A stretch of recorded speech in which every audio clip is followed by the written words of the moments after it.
quotidienne, on a parlé beaucoup de guerre, on a parlé de mort, on a parlé de nazis, on a parlé de choses horribles. Parlons un peu de paix. Beaucoup de chanteurs ont abordé le sujet de la paix.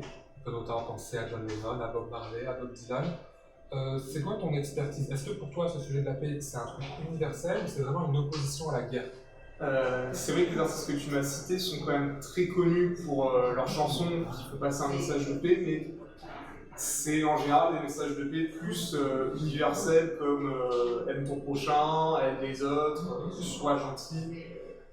Mais c'est pas forcément des artistes qui s'engagent sur un conflit en particulier, même si on sait que John Lennon avait tendance à se montrer comme étant en opposition à la guerre du Vietnam, mais bon, comme la plupart des artistes et même des Américains. Et, oui, c'est même pas John Lennon, c'est plus le mouvement hippie.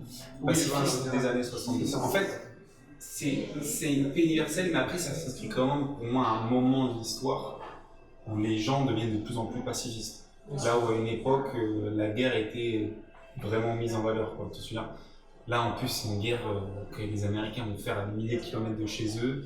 Ils vont prendre des gens du fin fond des États-Unis pour les amener à des milliers de kilomètres de chez eux. Ça va vraiment causer un traumatisme, quoi.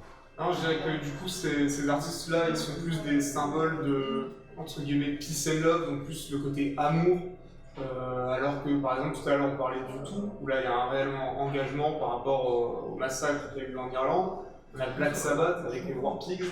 D'ailleurs l'album devait s'appeler War Pigs, mais tu vois comme aujourd'hui avec tout le mouvement anti-police on les appelle les pigs, les cochons. D'accord. Il y a un peu ce côté War Pigs, c'est ces mecs, tu sais, on dit souvent ces vieux généraux qu'on voit les jeunes mourir pour eux, tu vois.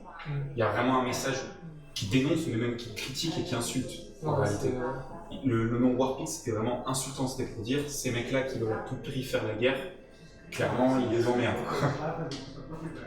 Moi je pense aussi, il y a certains artistes qui sont associés à l'imagerie de la guerre, à tort. Je pense là à Creedence Clearwater et la chanson Fortunate Son, qui est toujours associée à la guerre du Vietnam, alors que de base cette chanson elle parle d'être le fils de personne, mais elle parle pas de guerre ou quoi que ce soit.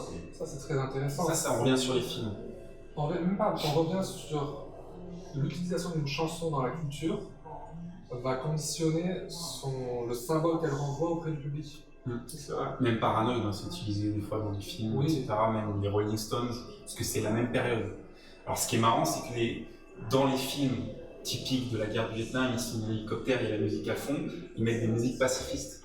Et d'ailleurs, les militaires eux-mêmes avaient des fois des peace and love sur le casque. Donc c'est assez intéressant. Ouais. Moi j'aimerais bien parler d'un groupe iconique des années 90 qui s'appelle Rage Against the Machine, qui est pour moi un des vraiment premiers groupes à faire de son image à 100% le message politique. C'est-à-dire que les gens, tu peux adorer la musique sans partager le message de Rage Against the Machine, mais à l'époque, ça représentait vraiment un mouvement de rébellion anticapitaliste, anti-guerre des années 90, de la guerre du Golfe notamment.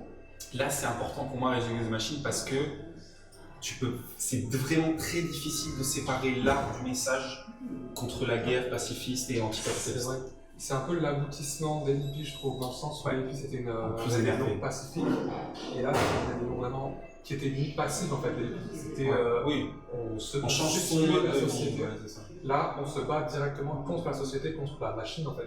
C'est un peu le système. On dénonce. C'est un groupe qui n'existe que pour ça. D'ailleurs, quand ils n'avaient plus de message réel à faire passer, ils ont arrêté sans pour autant se dissoudre. Juste, ils n'avaient plus de message. Ils sont revenus il y a quelques années pour dénoncer notamment la politique Trump, etc.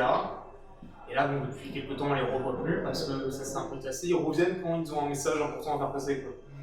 Pour conclure cette vidéo, j'aimerais parler d'une pochette d'album, c'est la pochette d'un album de Trivium qui s'appelle In the Court of the Dragon, qu'on vous affichera quelque part à l'écran. Pour moi, cette pochette d'album, c'est l'utilisation parfaite de l'imagerie militaire. C'est une imagerie qui est entre l'histoire et le mythe, un peu une espèce de fantaisie. C'est une utilisation très maligne et je trouve que cette pochette d'album fait également le lien avec notre vidéo dans laquelle on parle des pochettes d'albums. Justement, cette pochette d'album elle a été conçue exprès par un artiste pour cet album. Donc je vous invite vraiment à voir notre vidéo pour avoir une vision peut-être un peu plus globale de notre propos.